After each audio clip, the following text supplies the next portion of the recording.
মাত্র ২ মাস ২ দিনের মাথায় আবারও চেষ্টা করা হলো ডোনাল্ড ট্রাম্পের প্রাণনাশের। অর্থাৎ জুলাই ১৩তে পেনসিলভেনিয়ার বাটলারে যে হামলাটি হয়েছিল নির্বাচনী সমাবেশে, এইবার ডোনাল্ড ট্রাম্পকে হত্যা করার উদ্দেশ্যে আততায়ী অপেক্ষা করছিলেন তারই ফ্লোরিডার গলফ ক্লাবে। বলা হচ্ছিল এই আততায়ী ১২ ঘন্টা ধরে সেখানে অবস্থান করেছে। তবে সৌভাগ্যবশত তিনি কোনো গুলি করার আগেই সিক্রেট সার্ভিস এজেন্টরা তাকে দেখে ফেলেছিলেন। তাদের ছোড়া গুলির মুখে তিনি পালিয়ে যেতে বাধ্য হয়েছিলেন। পরবর্তীতে তাকে ধরা হয়েছে। তারপরে কিন্তু জল ঘোলা হওয়া শুরু হয়েছে। ডোনাল্ড ট্রাম্প এর আগের বার আমরা যখন দেখেছিলাম, যখন পেনসিলভেনিয়ার বাটলারে তার দিকে গুলি করা হয়েছিল, তিনি তখন খুব শান্ত ধীর স্থির ছিলেন। তিনি জাতীয় ঐক্যের কথা বলছিলেন। কিন্তু এইবার তিনি এর পিছনে বাইডেন এবং কামালা হ্যারিসের হাত দেখছেন এবং এটি নিয়ে নতুন করে আলোচনা এসেছে সিক্রেট সার্ভিসের ভূমিকাও। এইসব বিষয়ে আলোচনা করব বাংলাদেশ প্রসঙ্গ।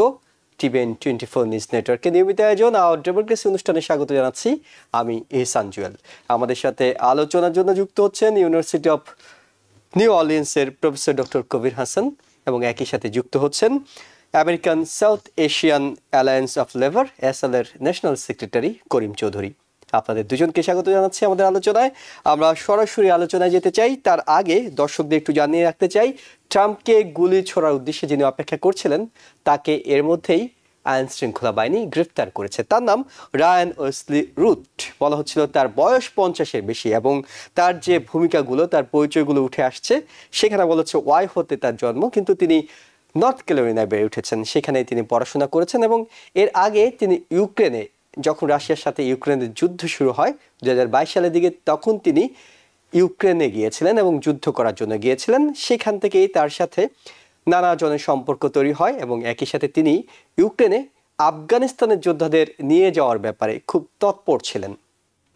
এগুলো তার প্রাথমিক পরিচয়। তবে দলীয় ভিত্তিতে যে পরিচয়গুলো জানা গেছে সেটি হলো, বলা হচ্ছে 2019 সালের পর থেকে রায়ান এই ডেমোক্রেটিক পার্টির জন্য 19 বার অনুদান দিয়েছেন। এই অনুদানের পরিমাণ সব মিলে 19 বারে $140। তাই তার একটা রাজনৈতিক সম্পৃক্ততাও পাওয়া যাচ্ছে। আর তিনি গোপন অস্ত্র বহন এবং হিট অ্যান্ড রান সহ বিভিন্ন অপরাধে এর আগে নানা সময় আইন শৃঙ্খলা বাহিনীর মুখোমুখি হয়েছিলেন। এর আগে আমরা যখন দেখেছিলাম পেনসিলভেনিয়ায় যিনি আততায়ী ছিলেন, 20 বছর বয়সী যুবক, তার রাজনৈতিক পরিচয় তেমন একটা পাওয়া যায়নি। তবে রায়ান ওয়েসলি রুটের রাজনৈতিক একটা পরিচয় পাওয়া যাচ্ছে। প্রফেসর ডক্টর কবির হাসান, আপনার কাছে জানতে চাই, যে প্রসঙ্গটি বলছিলাম যে এর আগের বার ট্রাম্প শান্ত থেকে জাতীয় ঐক্যে ডাক দিয়েছিলেন, তিনি সিক্রেট সার্ভিসের প্রশংসা করছিলেন এবং কোনো দোষারোপের রাজনীতিতে যাননি। কিন্তু এইবার দেখা গেল যে ট্রাম্প দোষারোপের রাজনীতিতে আছেন। তিনি বলছেন এই রায়ান বাইডেন এবং কামালা হ্যারিসের ধারা উৎসাহিত হয়েছেন। এই বিষয়টা আপনার কাছে শুনবো যে এটা আসলে কতটা সম্ভব, কিংবা ডোনাল্ড ট্রাম্প এখন এই রাজনৈতিক দোষারোপের মাধ্যমে কি অর্জন করতে চান? দেখুন, it's a classic Donald Trump syndrome. সুতরাং সে একটা সুযোগ পেয়েছে। হ্যাঁ, প্রথম বেলায় সে এতটা জাতীয় ঐক্যের এবং আয়রন ফিস্ট আপনারা দেখেছেন, এটা দেখে মনে করেছে হি ইজ দি গাই। এবং তখন কিন্তু জো বাইডেনের এগেনস্টে লড়ছিলেন। তো জো বাইডেন মানে নেমে গেলেন, কমলা হ্যারিস আসলো, এর মধ্যে অনেক পানি গড়িয়ে গেছে এবং একটা ডিবেটও হয়েছে। ডিবেটে ডোনাল্ড ট্রাম্প গোহারা হেরেছে। তো এখন তাকে তো একটা ন্যারেটিভ তৈরি করতে হবে তার যে ফলোয়ারদের জন্য আর কি। এবং জো বাইডেন, আপনার মনে আছে যখন প্রথমবার তার প্রতি গুলি করা হয়, সে কিন্তু তার নিন্দা করেছে, তাকে কল করেছে এবং কোন অবস্থাতে ভায়োলেন্সকে প্রশ্রয় দেওয়া যাবে না। সুতরাং এটা ডোনাল্ড ট্রাম্পের তৈরি করা একটা সিনারিও, যাতে সে তার মানে ফলোয়ারদেরকে অ্যাট্রাক্ট করতে পারে। কিন্তু আমি বলবো যে প্রথমবারের তুলনায় এবার তো সিক্রেট সার্ভিস আরো মানে বিচক্ষণতার এবং এজিলিটির পরিচয় দিয়েছে। খুব তাড়াতাড়ি ওরা ব্যাপারটাকে হ্যান্ডেল করেছে, তা নাহলে হয়তো একটা প্রাণঘাতী ব্যাপার হতে পারতো। আবার দেখুন, আমি আজকে যে আমাদের কংগ্রেসের যে স্পিকার মাইক জনসনের কথা শুনছিলাম। সে ভদ্রলোক তো নিজে বলেন যে উনি উনি মানে খ্রাইস্টে বিশ্বাস করেন, বিশ্বাসের লোক। উনি প্রভিডেন্সের কথা বলেন যে এবার মানে ডোনাল্ড ট্রাম্প অলৌকিকভাবে বেঁচে গেছেন। তো এখন ট্রাম্প তো ইজ এ লায়ার, মানে সে এত লাই করতে করতে সে নিজের লাইফে বিশ্বাস করা শুরু করে। তো এখন সে তাই করবে। সেটা কতদিন চালাতে যাবে, যদি তার মানে যে রেটিং যদি একটু বাড়ে, কিন্তু রেটিং তো এভাবে করে আর বাড়ার কথা না আসলে। সুতরাং আমি এখানে আপনি তাকে লায়ার কেন বলছেন? সে তো ভিকটিম। এর আগের বারেরটা তো সত্য ঘটনা, আর এবারেরটা কি আপনি মনে করছেন যে এটা সত্য না, কিংবা এই ধরনের ঘটনা পেলে? না, এই কথা সত্যি, তাকে হিট করা হয়েছে, কিন্তু এইটা যে আরেকজন করছে প্রলোভিত হয়ে অথবা ডেমোক্রেটের কনস্পিরেসি তাকে মারার জন্য, এগুলো তো লাই। এগুলো তো ক্লিয়ারলি প্রথম ঘটনার পরেও প্রেসিডেন্ট জো বাইডেন স্ট্রংলি এটাকে কন্ডেম করেছে, এবং সিকিউরিটি চিফ যে ছিল তাকে সে রিজাইন করেছে, তাকে কংগ্রেসের মুখোমুখি করা হয়েছে, এখন নতুন একজন অ্যাক্টিং আছে। এবারের ইয়াটা গতবারের তুলনায় এবারটা আরো ফ্যাটাল হতে পারত, কারণ 500 গজের মধ্যে মানে ভিকটিম মানে ডোনাল্ড ট্রাম্পের ইয়েতে ছিল। 800 মিটার যে অস্ত্রটা শুট করতে পারে সে প্রায় 275 মিটারের কাছাকাছি, 275 থেকে 400 মিটারের মধ্যেই ছিল, এবং বলা হচ্ছিল যে সে আসলে তার সাইটে পাচ্ছিল না, ডোনাল্ড ট্রাম্পকে একবারও পায়নি, পেলে হয়তো গুলি করার আশঙ্কাটা তৈরি হতো। এমন হতো এবং এটা প্রাণঘাতী হতো। কিন্তু দেখেন সিক্রেট সার্ভিস তো তার আগের চেয়ে আরো ভালো ইয়া দিয়েছে, তাই না? এই যে প্রথম ঘটনার পরে সিক্রেট সার্ভিস আরো মানে তাকে জোগাড় করাছে তার যতটা করা দরকার। You have to remember he is not only a nominee, also ex president. তো সে তো দুইটাই সিক্রেট সার্ভিসের যে প্রোটেকশন পাওয়ার কথা সেটা উনি পাচ্ছেন, তাই না? কিন্তু ওইটা নিয়ে কোনো ইয়া না, এটা ওইটা নিয়ে মিথ্যা কথা বলছেন না, অফকোর্স তার, কিন্তু এইটা নিয়ে ঘটনাকে নিয়ে যে উনি মিথ্যা কথা বলে যাচ্ছেন যে অন্যদের বেলায়, এক বেলা কারোর বলা উচিত ছিল যে আমাদের মানে ইলেকশন মানে অহিংস হওয়া দরকার, আমাদের সবার ইকুয়াল সুযোগ, যে কথাটা ডেমোক্রেটরা সবসময় বলে আসছেন, জো বাইডেন বরাবরই বলে আসছেন। আসলে এখন যেটা হয়েছে তার এই মানে পপুলারিটি নিচের দিকে যাচ্ছে, এখন এটাকে কিভাবে টার্ন অ্যারাউন্ড করা যায় একটা সুযোগ পেয়ে গেছে।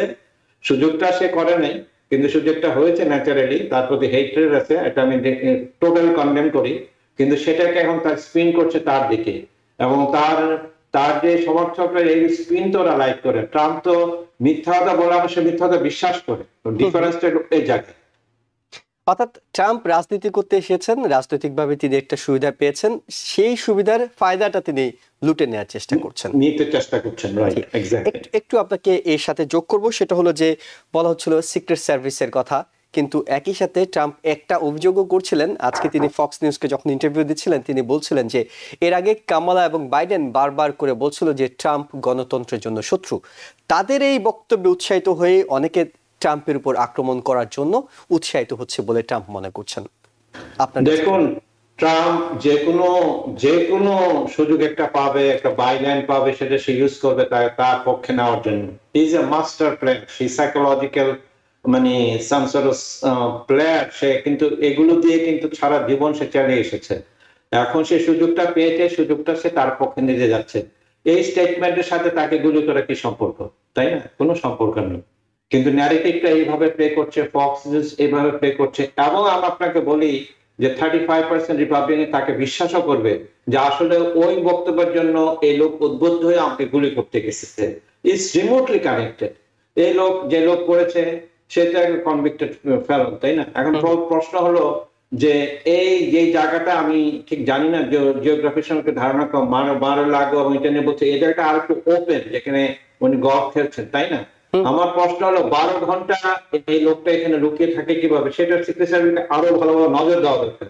যে তার মানে এই না যে সে কমলা হ্যারিস গণতন্ত্রের শত্রু বলে লোক ট্রাম্পকে মারতে আসছে, এটা আমি বিশ্বাস করি না। আমরা সিক্রেট সার্ভিসের ভূমিকাটা নিয়ে আপনার কাছে এরপরে আসবো, কারণ যে জায়গাটা আক্রমণটা হয়েছে এটা আসলে ট্রাম্পের স্কেডিউলে ছিল না যে তিনি এই সময়টাতে এখানে অবস্থান করবেন, এটা একেবারে আনঅফিসিয়াল একটা বিষয় ছিল এবং খুবই সিক্রেট ছিল। তারপরও এই লোক কিভাবে জানলো, অপেক্ষা করলো 12 ঘন্টা, সেসব বিষয়গুলো নিয়ে সিক্রেট সার্ভিসের ভূমিকা সম্পর্কে জানবো। তার আগে করিম চৌধুরী আপনার কাছে একটু, করিম ভাই জানতে চাই, সেটি হলো যে ট্রাম্প এখন রাজনৈতিক ফায়দা নেওয়ার চেষ্টা করছেন, কারণ এর আগেও তার উপর একটা হামলা হয়েছিল, সেই হামলার পর আমরা দেখেছি রিপাবলিকান যে কনভেনশন হয়েছিল সেখানে কিন্তু ট্রাম্পকে রাজকীয়ভাবে বরণ করে নেওয়া হয়েছিল।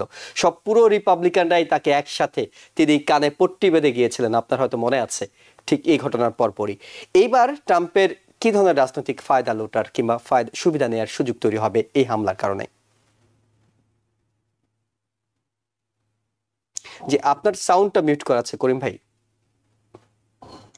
জি দেখুন, প্রথমেই এই ঘটনার জন্য আমরা ডেমোক্র্যাটরা এবং এই দেশের সাধারণ আমেরিকানরা কোনোভাবেই এই জাতীয় ঘটনার কোন রকম উৎসাহ দেয় না এবং এটাকে সমর্থন করে না। আপনি জানেন যে ডেমোক্রেটরা গতবারের ঘটনার পরে অ্যাসাসিনেশন অ্যাটেম্পট, তখন ডেমোক্রেটিক পার্টি না শুধুমাত্র ক্ষমতাসীন প্রেসিডেন্ট তিনি নিজেও কল করেছেন এবং তার যে নিরাপত্তার বিষয়ে যদি কোনো এক্সট্রা কোনো সতর্কতা নেওয়া দরকার সে বিষয়ে সার্বিক সহযোগিতার আশ্বাস দেওয়া হয়েছে হোয়াইট হাউস থেকে এবং প্রশাসন থেকে। এটা কোনো অবস্থায় কাম্য নয় রাজনীতিতে কোন রকম প্রতিহিংসা অথবা এভাবে কাউকে অ্যাসাসিনেশনের উস্কানি দেয়া। এবং ট্রাম্প যেটা বলছে যে ডেমোক্রেটরা উস্কানি দিচ্ছে, রাজনীতির ভাষাটা যদি ট্রাম্প বুঝতো তাহলে আমাদের এখানে 6 জানুয়ারি হতো না। যার ফলে কারা কি ধরনের উস্কানি দিচ্ছে সন্ত্রাসের জন্য আমেরিকানরা পরিষ্কার করে বুঝতে পারছে। অতএব উদরপিণ্ডি বুদর গায়ে চাপানোর যে অপচেষ্টা, এটা করে কোনো লাভ হবে বলে মনে হয় না। পতন যেভাবে শুরু হয়েছে, সব নাম্বারগুলো যেভাবে বিভিন্ন সুইং স্টেট থেকে আসতেছে, এতে করে তার এখন মনে খুব ভয় ঢুকে গেছে। যার ফলে ডেমোক্র্যাটদেরকে তারা যাতে আর তার বিপক্ষে শক্তিশালী কোনো অবস্থান নিতে না পারে সেই জন্য এটা দিয়ে সে নিজেকে আসলে একটা অনেকটা সেভ দ্য ফেস, এটা একটা অবস্থান আর কি যে এটা করার। তবে আমরা মনে করি বর্তমানে তার যেহেতু this is the second attempt, আমরা যতটুকু জানছি মধ্যে, যদিও ঘটনার বিস্তারিত আরো হয়তো আসবে আগামী দিনগুলোতে, ওয়েল ডিটেইল আমরা জানতে পারবো। It is too quick comment করার জন্য। যতটুকু আমরা নিউজ মিডিয়াতে দেখছি তাতে মনে হয় যেন this is the second attempt তাকে করা হয়েছে। একটা জিনিস আপনাকে বলে রাখতে বলবে যে ডেমোক্র্যাটরা প্রত্যেক বছরে যখনই কংগ্রেসে যায় তখনই বলে যে আর্ম কন্ট্রোল, যেগুলো এই জাতীয় মারণাস্ত্র যেগুলো যুদ্ধে ব্যবহার হয়, এই জিনিসগুলো যাতে জনগণের হাতে না যায় এবং যদি একান্তই যেতেই হয় কোনো কোনো স্টেজে সেই ক্ষেত্রে যেন কিছু পরীক্ষা নিরীক্ষা, তাদের যোগ্যতা, তাদের মানসিক চিন্তা চেতনা সম্পর্কে জানার ব্যবস্থা করা হয়, একটু যাচাই বাছাই করে অস্ত্রগুলো দেওয়া হয়। রিপাবলিকানরা প্রত্যেকটা সময় এই বিলটাকে ভেটো দিয়ে আসছে যার ফলে আজকের এই জাতীয় মারণাস্ত্রগুলো যেগুলো AK-47 রাইফেল, মানে একই সময়ে অনেকগুলো মানুষকে হত্যা করা যায়, এরকম অস্ত্র তো সাধারণ মানুষের ক্ষেত্রে আপনার পার্সোনাল সেফটির জন্য দরকার হয় না, এটা যুদ্ধ ক্ষেত্রে মাত্র ব্যবহার হয়। তাহলে আমাদের রিপাবলিকান বন্ধুরা যদি কোনো আসলে এখনো ইচ্ছা করে, যেমন আমাদের মাইক জনসনের কথা বলছেন স্পিকার, খুব বড় বড় কথা বলছেন, why not you take a bill to the floor and solve it totally right there? Instead, you taking advantage of all those unexpected situations. Rifles association তো সবসময় তাদেরকে এন্ডোর্স করে রিপাবলিকানদেরকে, সো তারা তাদের বিরুদ্ধে কেন যাবে? আপনি জানেন যে NRA spend millions of dollars and all this money going to the Republican front. Every congressional district they are spending that money. So all these congressmen talk about against the violence, against gun, against all those arms, automatic arms. But when they go to the Congress, they said, "Oh, it is our constitutional right."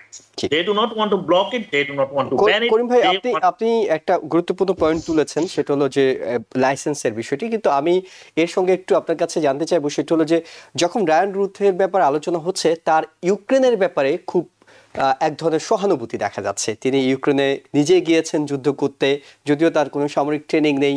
তারপর তিনি আফগান যোদ্ধাদেরকে সেখানে কিভাবে নিয়ে যাওয়া যায় সেসব বিষয় নিয়ে নানা সময় সোশ্যাল মিডিয়ায় তিনি পোস্ট করেছেন। আর ডোনাল্ড ট্রাম্প ইউক্রেনের বিরুদ্ধে অবস্থান, অর্থাৎ তিনি বারবার করে একটাই কথা বলেন, তার যে সহানুভূতি রাশিয়ার প্রতি, কিংবা তিনি আসলে এই যুদ্ধ বন্ধ হয়ে যাবে, তিনি ইউক্রেনকে কোনো সহযোগিতা করবেন না, ন্যাটোর বিরুদ্ধে তিনি অবস্থান নেওয়ার কথা বলেন। এইসব বিষয় কি রায়ান রুথকে কোনোভাবে উৎসাহিত করতে পারে? If you're wondering, should I get my COVID shot? Think about other people.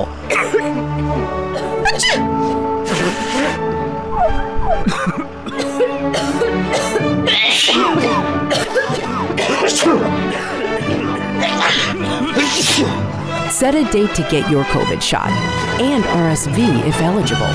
Learn more at nj.gov/health/vaccines.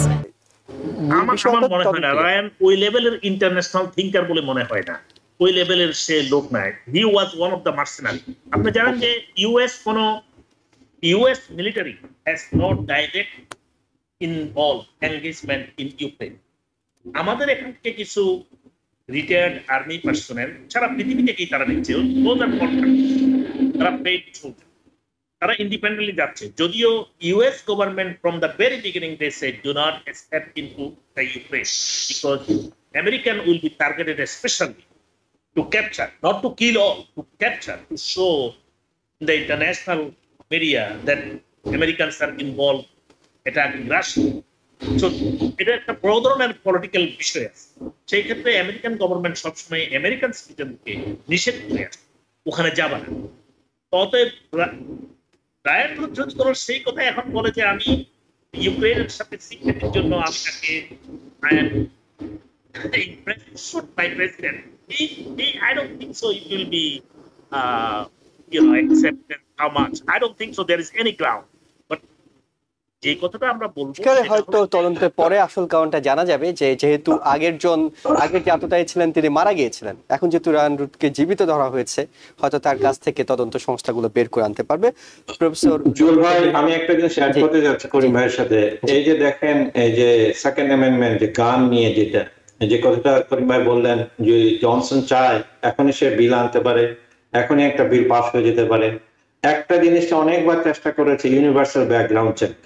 সে একজন ফেলনের কাছে কিন্তু গান বিক্রি করা যাবে না, কিন্তু এই ইউনিভার্সাল একটা জিনিস, সিম্পল একটা জিনিস করে তাহলে অনেক গান ভায়োলেন্স কমে যাবে।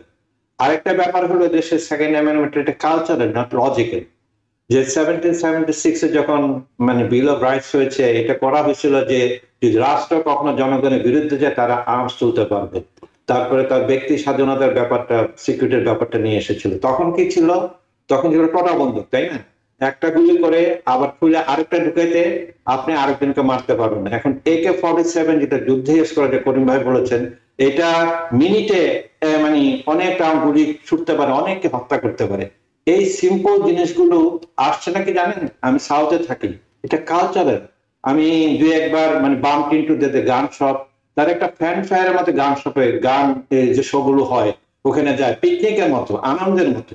এই কালচারটা ওদেরকে চেঞ্জ করতে হবে এডুকেশনের মাধ্যমে, শুধু ভোটাভুটির মাধ্যমে না। কারণ তাদের একটা বিগেস্ট রিপ্রেজেন্টেশন আছে। আপনি এনআরআই এর কথা বলছেন, এটা একটা লবিস্ট গ্রুপ, তারা পয়সা বানায়, এই যে মানুষের এই অনুভূতিকে কাজে লাগে। কিন্তু এই কালচারটাকে আমাদের ফাইট করতে হবে, যে দেখো সেকেন্ড অ্যামেন্ডমেন্ট কেউ বাদ দিতে বলছে না, সেকেন্ড অ্যামেন্ডমেন্ট থাকবে, কিন্তু এটা কিভাবে কন্ট্রোল, কিভাবে এটা গান ভায়োলেন্সকে নিচে নামানো যায়। এভরি আদার উইকে বাংলাদেশে আমেরিকাতে ঘটনাগুলো ঘটছে, জর্জিয়াতে হলো, যে কোনো মুহূর্তে এটা হতে পারে। সুতরাং করিম ভাই ঠিকই বলেছেন, যদি রিপাবলিকানটা আসলেই ওদের সদিচ্ছা থাকতো, তাহলে এখনই within a week a bill can be passed and president Biden will sign this into law. অর্থাৎ একই সাথে কালচার এবং অর্থ দুটোই জড়িত এটার সাথে। আপনাদের দুজনের বক্তব্যে যেটা পেলাম, আমি প্রফেসর ডক্টর কবির হাসান আপনার কাছে ভিন্ন প্রসঙ্গে যেতে চাই। সেটা হলো, আপনি মাইক জনসনের বিষয়টি বলছিলেন যে এই ঘটনার পরে রিপাবলিকান কংগ্রেসম্যান এবং অন্য যারা আছেন তারা তীব্র প্রতিক্রিয়া জানাচ্ছেন, কোনো ডেমোক্রেটিক রিপ্রেজেন্টেটিভরাও প্রতিক্রিয়া জানাচ্ছেন। রিপাবলিকানরা বলছেন যে ডোনাল্ড ট্রাম্পের নিরাপত্তা ব্যবস্থা পরপর যেহেতু দুবার তার উপর হামলা হলো, কোনো অংশেই প্রেসিডেন্টের থেকে কম হওয়া উচিত না, কোনো অংশে পারলে বেশি হওয়া উচিত, তাদের এটি দাবি। অন্যদিকে আমরা তো দেখলাম যে সিক্রেট সার্ভিস এজেন্সি তারা এর আগে তাদের পরিচালক পদত্যাগ করেছেন, এখন অ্যাক্টিং ডিরেক্টর দিয়ে চলছে। তারা বলছিল যে তাদের জনবল কম আছে, এবং বাইডেন প্রেসিডেন্ট হিসেবে তাৎক্ষণিক যে প্রতিক্রিয়া জানিয়েছেন, তিনিও বলছিলেন যে সিক্রেট সার্ভিসে মোর সাপোর্ট দরকার, বেশি সাপোর্ট দরকার। তিনি কংগ্রেসকে বলছিলেন এগিয়ে আসেন, এগিয়ে এসে তাদের জন্য ফান্ডিং করেন, তাদের অন্যান্য বিষয়গুলো করেন। এখন তো নতুন করে এই আলোচনাটা হওয়া উচিত, কারণ ট্রাম্পের উপর দুইবার হামলা হতে যাচ্ছিল, একবার হয়েছে আরেকবার হতে যাচ্ছিল। এটা তো ছোটখাটো কিংবা অবহেলা করার কোনো সুযোগ নেই। যেখানে সিক্রেট সার্ভিসের অ্যাক্টিং ডিরেক্টর বলছে তারা ওভারটাইম করতে হয়, ট্রাম্পের জন্য তাদেরকে ওভারটাইম করতে হয়। তাহলে আমেরিকার মতো একটা দেশে কি সিক্রেট সার্ভিসকে যতটা ফান্ডিং করা দরকার, যতটা জনবল দেওয়া দরকার, সেগুলো দেওয়া উচিত না? আমি আপনার সাথে 100% একমত। কিন্তু আজকে মাইক জনসন একটা ভালো কথা বলেছে যে এটা জনবলের ফান্ডিং এর ইস্যু না, এটাকে একটা রিঅর্গানাইজেশন করতে হবে। আপনি দেখেন যে যারা পাইলট আছে তারা 8 ঘন্টার বেশি ফ্লাই করতে পারে না, অথবা 12 ঘন্টা, তাদেরকে আবার 8 ঘন্টা ওদেরকে নিতে হয়। এই যে সিক্রেট সার্ভিস তো হিউম্যান বিং, তাই না? তাদেরকে সবসময় অ্যাজাইল থাকতে হয়। তো এখন যেহেতু দুইবার ঘটনা ঘটেছে, আমি বলবো যে ডেমোক্রেটদের স্ট্র্যাটেজিস্টটা ট্রাম্পের আরো সিকিউরিটি বাড়িয়ে দেয়। এবং যেভাবে রিঅর্গানাইজ করা যায় করা হোক, কারণ উনি শুধু ট্রাম্প একটা নমিনি না, সে একটা এক্স প্রেসিডেন্টও। কিন্তু এই কথাটা বলা ঠিক হবে না যে উনি প্রেসিডেন্টের মতোই প্রেসিডেন্ট, কারণ আমেরিকাতে একটা প্রটোকল আছে। ট্রাম্পকে করার জন্য শুধু প্রটোকলটা ভাঙা না, কিন্তু ট্রাম্পকে রক্ষা করতে হবে, যেহেতু দুইবার হয়েছে, এটাকে সিরিয়াসলি নিতে হবে এবং তার যে সিকিউরিটি বাবল আছে সেটাকে আরো শক্তিশালী করতে হবে। সেই ব্যাপারে আমি 100% একমত। করিম ভাই, আপনার এই বিষয়ে বিশ্লেষণ শুনবো। সিক্রেট সার্ভিস এজেন্সি তারা কেন পারছে না, অর্থাৎ 12 ঘন্টা যদি স্টে করে ইরান রুট সেখানে, সেটা কেন তারা জানতে পারছে না? নিশ্চয়ই ট্রাম্প যেখানে যাচ্ছেন তার আগে সেখানে নিরাপত্তা ব্যবস্থাটা তাদেরকে পরীক্ষা নিরীক্ষা করে দেখা দরকার ছিল, কিংবা করে দেখার কথা। এবং সাথে যোগ করবো যে এই বুধবার অর্থাৎ আগামী পরশুদিনই ট্রাম্প লং আইল্যান্ডে আসছেন, নাসাউ কাউন্টিতে আসছেন প্রথম জনসভায় যোগ দিতে। সেইখানকার নিরাপত্তা ব্যবস্থা কেমন হওয়া উচিত বলে মনে করেন, যেহেতু আপনার সিটি এটা, আপনার এই নিউ ইয়র্ক? দেখুন, নিরাপত্তা ব্যবস্থা যে সিক্রেট সার্ভিস, যে সমস্ত সাবেক প্রেসিডেন্ট এবং অন্যান্য পদের যারা গুরুত্বপূর্ণ ব্যক্তি রাষ্ট্রের, তাদের পদ থেকে সরে যাওয়ার পরে, রিটায়ারমেন্টের পরে তাদের যে প্রটোকলটা, এটা একটা স্ট্যান্ডার্ড অপারেটিং প্রসিডিওর। এটা একদম লিখিত কোন ধরনের প্রটোকল, কিভাবে সে কোথায় পাবে, এবং সবকিছুই একদম রিটেন ইন দ্য বুক। এটা আপনি নতুন করে সাজানোর কিছু দরকার। লোক বলে কিন্তু মানে ব্যক্তিভেদে গুরুত্ব ভেদে সেটাকে একটু পরিবর্তন করে নেওয়া উচিত। ট্রাম্পের মতো ব্যক্তি, এর আগে আমরা দেখেছি ইরানের একটা ষড়যন্ত্র তথ্য আবিষ্কার করার চেষ্টা হয়েছে যখন বাটলারের ঘটনাটা এসেছে, যে ইরানের লিস্টে ট্রাম্প আছেন, সেই কারণে তার উপর হামলা হতে পারে, যদিও সেটা শেষ পর্যন্ত প্রমাণ করা সম্ভব হয়নি। এখন ট্রাম্প যেহেতু বিশেষ ব্যক্তি, তার উপর পরপর 2 মাসের মধ্যে 2 বার হয়ে গেছে, পরিবর্তন করা দরকার কিনা? আমাদের যে স্ট্যান্ডার্ড প্রসিডিওর, সেটা যদি কোনো ঘটনার প্রেক্ষিতে পরিবর্তন করতে হয়, কবির ভাই খুব একটা সুন্দর করে বলে গেছেন এলাকোয়েন্টলি, যে সাবেক প্রেসিডেন্টের নিরাপত্তা অবশ্যই রাষ্ট্রের দায়িত্ব। প্রত্যেকটা সাবেক প্রেসিডেন্টের এবং বর্তমান প্রেসিডেন্টের, সাবেক প্রেসিডেন্ট যতটুকু পাবেন বর্তমান প্রেসিডেন্ট তার চেয়ে অনেক বেশি পাবেন, সেটা রিটেন। তবে সাবেক প্রেসিডেন্টের নিরাপত্তা যেখানে ঝুঁকির মুখে, সেটা অ্যানালাইজ করতে হবে তার সিক্রেট সার্ভিসের পক্ষ থেকে। If needed more resource to deploy, we must and a state must provide that thing. Let's come to New York. He's a New Yorker, and New York is the safest place. And the place he is coming in Long Island, it is a red area.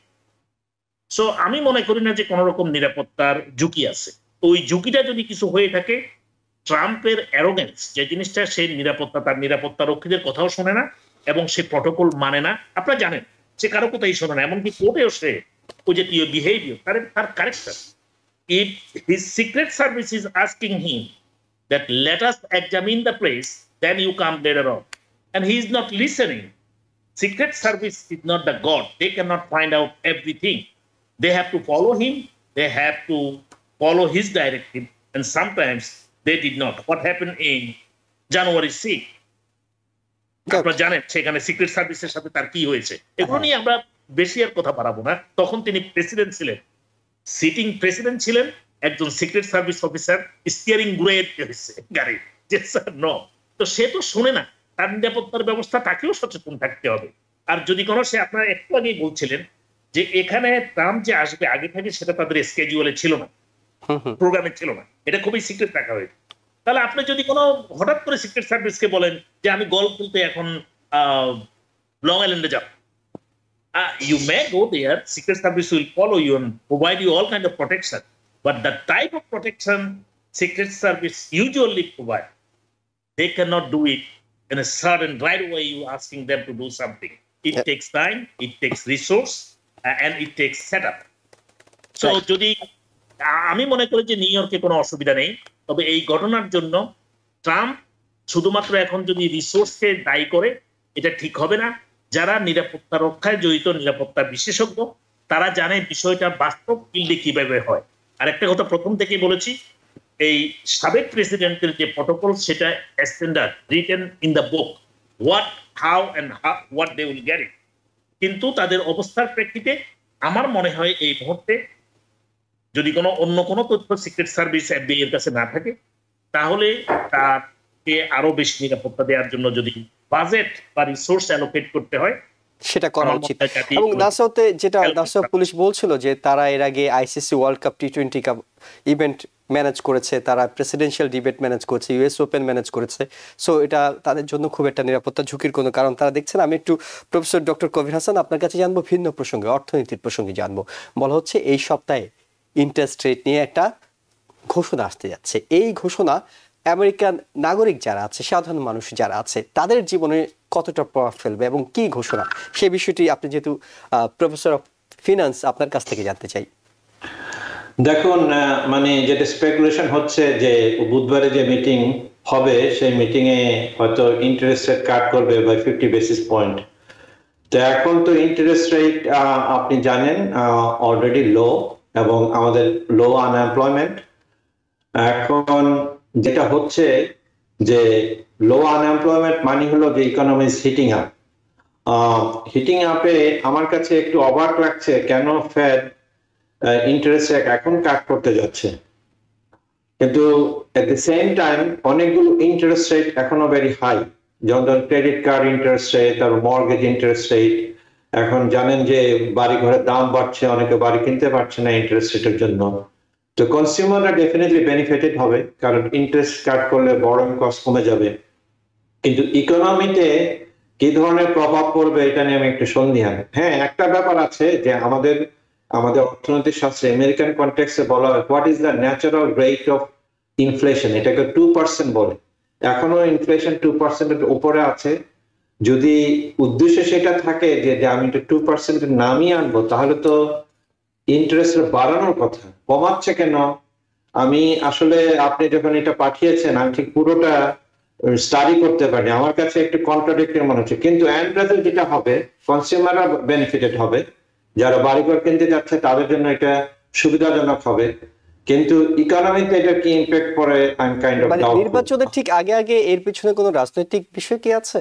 না, এই পিছনে কোনো রাজনৈতিক বিষয় নাই। আমি এটা বলতে পারবো, অনেকদিন আছে আমি এদেশের সেন্ট্রাল ব্যাংক আসলেই স্বাধীন, এবং শুধু তাই না, এর যে সাথে প্রেসিডেন্ট অন্য দেশের অর্থনীতিগুলোতে কোনো প্রভাব পড়বে? বাংলাদেশ কি অন্যান্য যেসব দেশ আছে? ডেফিনেটলি পড়বে, কারণ আমেরিকা তো অন্যান্য বিষয়গুলো তো হ্যাঁ, এই রেটটা এখন ধরেন বাংলাদেশে তো অন্য ব্যাপার। বাংলাদেশে আমাদের ইনফ্লেশন ইজ 12%, তাই না? আমাদের যে সেন্ট্রাল ব্যাংক গভর্নর হয়েছেন উনি তো বাংলাদেশে ইন্টারেস্ট রেট বাড়াচ্ছেন যাতে ইনফ্লেশনটা কমানো যায়, কারণ এটা মধ্যবিত্ত ফ্যামিলিকে অনেক এফেক্ট করছে।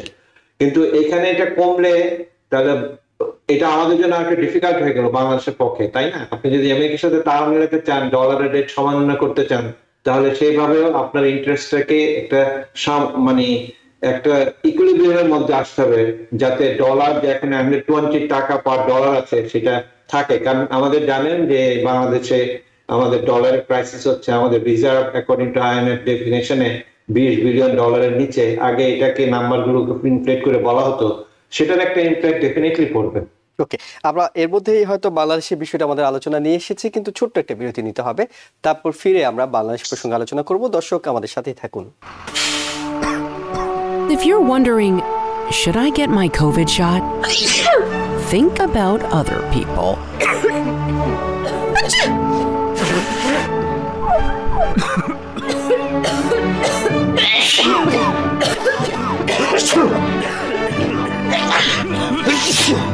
Set a date to get your COVID shot and RSV if eligible. Learn more at nj.gov/health/vaccines. আবার স্বাগত আওয়ার ডেমোক্রেসি অনুষ্ঠানে। আপনাদের সাথে আছি আমি সঞ্জুয়েল। আমাদের সাথে যুক্ত আছেন ইউনিভার্সিটি অফ নিউ অরলিন্সের প্রফেসর ডক্টর কবির হাসান এবং American South Asian Alliance for Labour SLA national secretary Karim Chowdhury. আপনাদের দুজনকে আবারও স্বাগত জানাচ্ছি। আমি বাংলাদেশ প্রসঙ্গে যাব। বাংলাদেশ প্রসঙ্গে যে বিষয়টি আলোচনা করতে চাই সেটি হলো যে মির্জা ফখরুল ইসলাম আলমগীর, বিএনপির মহাসচিব, তিনি বলছিলেন যে অবিলম্বে নির্বাচন দিতে হবে। একটি আলোচনা অনুষ্ঠানে যোগ দিয়ে তিনি এই কথা বলছিলেন এবং তিনি সেখানে দুটো গুরুত্বপূর্ণ পয়েন্ট বলেছেন। আমি একটু করিম চৌধুরী আপনাকে দিয়ে শুরু করব, তার আগে এই পয়েন্টগুলো একটু বলে নিতে চাই। তিনি বলেছেন অন্তর্বর্তী সরকার যাদের দায়িত্ব দিয়েছে তাদের মধ্যে থেকে বলা হচ্ছে নতুন দল তৈরি করতে হবে। নতুন দল তৈরি করার কথা বললে জনগণ কিভাবে বুঝবে তারা নিরপেক্ষভাবে কাজ করছেন, একটি কথা। দ্বিতীয় কথা, তিনি বলছেন বেশ কিছু গোষ্ঠী বলতে শুরু করছে যে অন্তর্বর্তী সরকারকে অনির্দিষ্টকালের জন্য রাখা হোক, সমস্ত সংস্কার তারাই করুক। যে কোনো সংস্কার জনগণের অংশগ্রহণ ছাড়া সম্ভব নয়, সেজন্য নির্বাচিত সরকার দরকার। অর্থাৎ তিনি অবিলম্বে নির্বাচন দেওয়ার কথা বলছেন।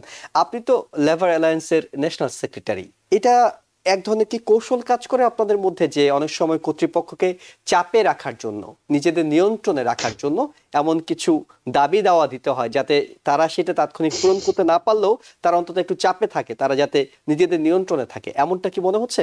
নাকি আসলেই বিএনপি খুব অস্থির হয়ে পড়েছে নির্বাচনের জন্য? আমি বাংলাদেশের রাজনীতির সাথে খুব একটা বেশি জড়িত না, জি, এবং যেহেতু এখানকার রাজনীতির সাথে সম্পৃক্ত, তবে গত 15-16 বছরের রাজনীতিকে যতটুকু এখান থেকে দেখেছি, বলে রাখি যে গত 14 বছর দেশে যায় নাই রাজনৈতিক এই অস্থিরতার কারণে। যে প্রথমত আমাদের রাজনীতিবিদদের প্রতি এক ধরনের ক্ষোভ ব্যক্তিগতভাবে আমি পোষণ করি। তারা দেশের চেয়ে নিজেদের বা দলের স্বার্থের কথাই বেশি চিন্তা করেন, এবং দেশের স্বার্থের বাইরে বিদেশি প্রভুদের খুশি করার তালেই আমাদের শাসকরা বিভিন্ন সময়ে ব্যস্ত ছিলেন, স্পেশালি এই যারা গত 15-16 বছর শাসন করেছে তারা। তো যার ফলে ক্ষোভের কারণে নিজের ব্যক্তিগত নিরাপত্তার কথা চিন্তা করে, সামগ্রিক কোথায় চিন্তা করে গত 14 বছরও দেশে যায়নি। যার ফলে আপনি বুঝতে পারছেন যে রাজনীতির প্রতি, বাংলাদেশের রাজনীতির প্রতি একটা ঘৃণাবোধ আছে। মানুষের প্রতি শত সহানুভূতি থাকলেও দেশের মানুষ আমাদের রাজনৈতিকদের ভুল পরিচালনার কারণে আজকে যে পরিস্থিতির শিকার হচ্ছে, তার জন্য রাজনীতিবিদদের প্রতি একটা বড় ধরনের একটা কি বলবো যে আস্থাহীনতা সৃষ্টি হয়েছে, আমার ব্যক্তিগত বলবো। মির্জা ফখরুল ইসলাম আলমগীর একটা বড় দলের সাধারণ সম্পাদক, তিনি জাতীয় রাজনীতিতে তিনি পরিচিত একজন খুব সৎ, খুব পরিষ্কার, ক্লিন ইমেজের মানুষ হিসেবে পরিচিত, সজ্জন ব্যক্তি হিসেবে রাজনীতিতে তিনি সজ্জন ব্যক্তি হিসেবে পরিচিত।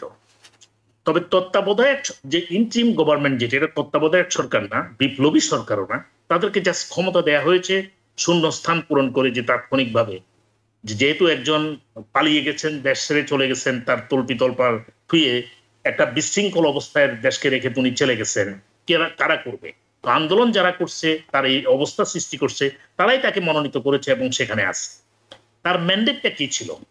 যে গণতান্ত্রিক প্রতিষ্ঠানগুলোকে গত 15-16 বছরের টোটালি যে ধ্বংস করা হয়েছে, দলীয়করণের এমন একটা পর্যায়ে নেওয়া হয়েছে যেখানে গত 16 বছরে অন্য কোনো দল করে বা তাদের আত্মীয় স্বজনরাও ওই দল করে, তারা সিভিল সার্ভিসে আসতেই পারে নাই, ঢুকতেই পারে নাই। যার ফলে সরকারি যে আমলাতন্ত্র টোটালি ব্রোকেন হয়ে গেছে, দলকানা হয়ে গেছে। প্রতিষ্ঠানগুলোকে ব্যক্তির নিয়ন্ত্রণে নেওয়া হয়েছে। যে কনস্টিটিউশনাল ইনস্টিটিউশন যেগুলো ছিল, আমাদের বিচার বিভাগ, আমাদের যারা বিভিন্ন মনে করেন আমি আর দামির নির্বাচন থেকে শুরু করে যে লেজিসলেশন আপনারা ক্রিয়েট করলেন, যে সমস্ত নেতৃবৃন্দকে ইলেক্টেড করাই আনলেন, তারা তো আসলে জনগণের প্রতিনিধি নয়, আমি আর দামি। তো যার ফলে এই যে একটা হযবরল অবস্থা সৃষ্টি করলেন, এই অবস্থা থেকে যদি কোনো আমাদের ত্রাণ পেতে হয়, তাহলে এগুলোকে ঠিক করার আগে যারা নির্বাচন চায়, তারা কি আরেকটা কথা বলে নির্বাচন চাচ্ছে? মির্জা ফখরুল ইসলাম সাহেবের কথা আমি চ্যালেঞ্জ করব না, আমি বলবো বর্তমান এই interim government deserve to get enough time to reform the existing broken system so the people can enjoy their voting right, they can elect their representative. যদি এটাই না হয়, এইবারে আপনারা হত্যা করলেন 1000-1200 লোককে শুধুমাত্র 1 মাসের ভিতরে, 30 থেকে 40 হাজার লোককে চিরতরে পঙ্গু করে দিলেন, তাদের চোখ কানা করে দিলেন, ইনজিওর করে দিলেন। মানসিক ট্রমায় এই 17 কোটি মানুষকে আপনারা কোথায় নিয়ে গেলেন? ইকোনমিক দিক থেকে এই দেশটাকে কোথায় নিয়ে যাচ্ছেন? একটা জঞ্জাল, একটা আফ্রিকার সেই মরুভূমির, আপনি মনে হয় কেনিয়ার চেয়েও খারাপ অবস্থায় আমরা চলে গিয়েছি, ইথিওপিয়ার চেয়েও খারাপ অবস্থায় চলে গিয়েছি। তারপরে যদি আমরা শিক্ষা না পাই, আমাদের রাজনৈতিক নেতৃবৃন্দ, আমাদের দেশের জনগণ, আমরা যারা বাইরে আছি, আমি সমস্ত প্রবাসীদেরকে অনুরোধ করব, রাগ, ক্ষোভ, ঘৃণা যাই আপনাদের ভিতরে থাকুক না কেন, সেটা আমাদের জন্মভূমি। এই জন্মভূমির এই দুর্যোগপূর্ণ সময়ে যে সুযোগটা ছাত্র জনতা আমাদের হাতে এনে দিয়েছে, এটাকে কাজে লাগিয়ে আমাদের যে সংস্কার করা দরকার, বর্তমান সরকারকে অবশ্যই তাদেরকে প্রেশার রাখতে হবে, সমালোচনায় রাখতে হবে, সংস্কার যেখানে দরকার সেখানে প্রায়োরিটাইজ করে সেটাকে করতে হবে, এবং তাদের মধ্য দিয়ে করানো উচিত।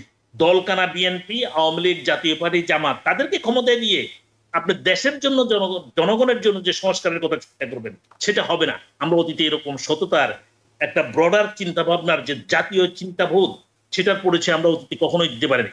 যে দলই বাংলাদেশের ক্ষমতায় গিয়েছে তারা তাদের নিজস্ব সংকীর্ণতার উঠতে পারছে বলে মনে হয় না, যার ফলে আজকে দেশের যে পরিস্থিতি, এই পরিস্থিতিতে আমি অনুরোধ করব বাংলাদেশের নাগরিকদেরকে এবং আমরা যারা বাইরে আছি প্রবাসী, তারা যেন বর্তমান এই সরকারকে সাপোর্ট দেয়, যে একটা নির্বাচন এবং যে সংস্কার, জরুরি সংস্কার দরকার।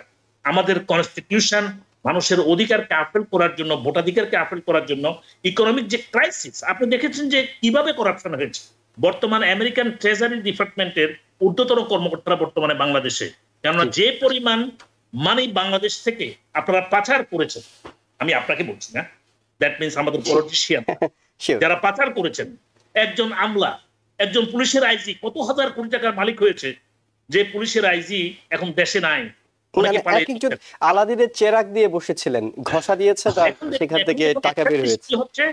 এখন এক সমানে অ্যারেস্ট করা হচ্ছে তাদেরকে, কিন্তু আমি এই অ্যারেস্টের, এই যে গণ অ্যারেস্ট, এটার বিপক্ষে কারো বিরুদ্ধে সুস্পষ্ট অভিযোগ না থাকলে তাকে অ্যারেস্ট করে তাকে ক্লিন ইমেজের সার্টিফিকেট, আপনারা দেখেছেন যে বর্তমান দুর্নীতি দমন যে অফিসটা, সেটা আওয়ামী লীগের ক্ষমতাসীন দলের অনেককেই ডেকে নিয়ে তাদেরকে ক্লিন ইমেজ সার্টিফিকেট দিয়ে দিয়েছে উইদাউট এনি কাইন্ড অফ। সেই বিষয়টা নিয়ে আমরা হয়তো আরেকদিন কথা বলবো। আমি একটু প্রফেসর ডক্টর কবির হাসান, এই বিষয়ে আপনার মন্তব্য জানবো। BRAC institute of governance and development, তারা একটা জরিপ প্রকাশ করেছে। তারা বলছিল সেই জরিপে 81% চান সংস্কার না হওয়া পর্যন্ত অন্তর্বর্তীকালীন সরকার টিকে থাকুক।